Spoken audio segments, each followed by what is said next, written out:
kwentong ito ay sinulat ng isa sa mga mentors ko. Umagat ang ating kwento ay Ang Sikreto ni Mona. Sinulat ni Sir Jeffrey G. Delphine. Tara, basahin na natin. Ang Sikreto ni Mona.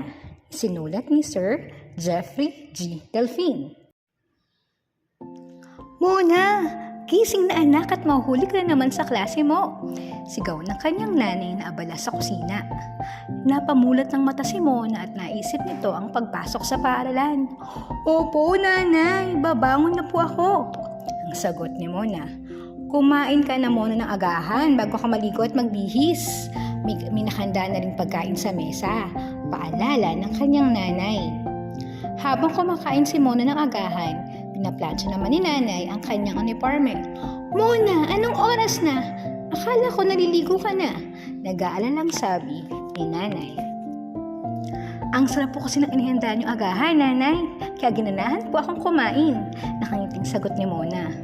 Maligo ka na nga anak upang makapagpihis ka na ng iyong uniforme. Maghihilamos lang po ako, nanay. Naligo na naman po ako kahapon eh. Katuwiran ni Mona. Yan nga bang sinasabi ko sa iyo eh. Hindi ka dapat nagpupuyat para maaga kang nagigising. Lalo na kung may pasok kinabukasan. Pangaral ng nanay ni Mona.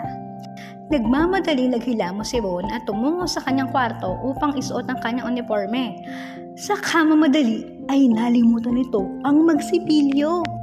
Sige po nanay, papasok na po ako. Paalam ni Mona habang papalabas ng bahay. Anak, ang baon mo, nakalimutan mo na naman. Nagmamadaling inabot ng kanyang nanay ang baonan.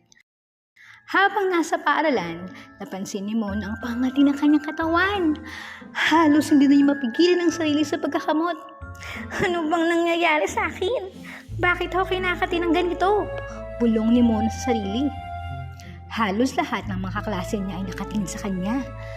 Napansin ni Mona na biglang isa-isang nagtakip ng ilong ang kanyang mga kaklase. Hindi na nakatiis ang isa sa mga kaklase ni Mona.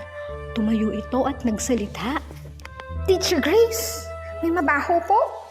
Mayroon pong hindi naligo sa kaklase namin. Yak, kadiri. Saad ni Rachel. Bigla na lamang nagtawanan ng mga lakas mga klase ni Mona sa sinabi ni Rachel. Tumigil sa pagsusulat ng kanilang guro at humarap ito sa kanila. Tumahimik sa sandali at nag-isip ng sasabihin sa kanila.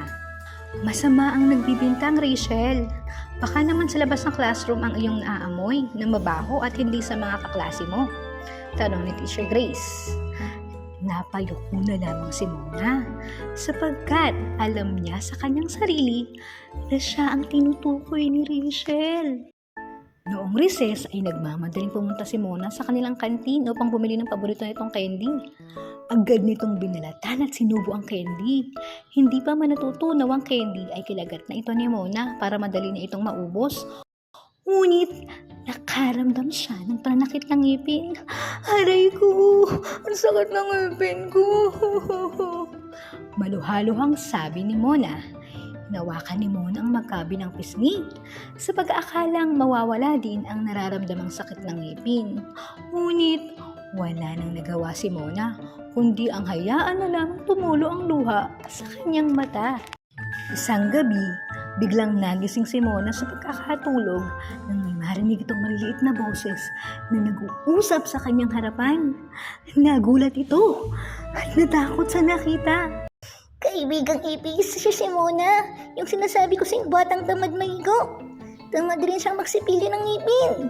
Nakangising sabi ng daga sa ipis. Ganun ba, kaibigang daga? Mona, pwede ba kami makapagkaibigan sa'yo? Kaibigang daga, ang mga katulad mong hindi naliligo at hindi nagsisipilyo gusto namin maging kaibigan. Tanong ng ipis kay Mona. Dahil sa mga narinig ni Mona sa daga at ipis, napalindag ito sa higaan at nagmamadaling tumakbo papunta sa banyo at mabilis na naligo at nagsipilyo. Simula noon ay natuto na si Mona na matulog ng maaga. Maaga na rin siyang nagigising upang maligo at magsipilyo ng ngipin bago pumasok sa paaralan. At dyan nagtatapos ang ating kwento na pinamagatang Ang Sikreto ni Mona.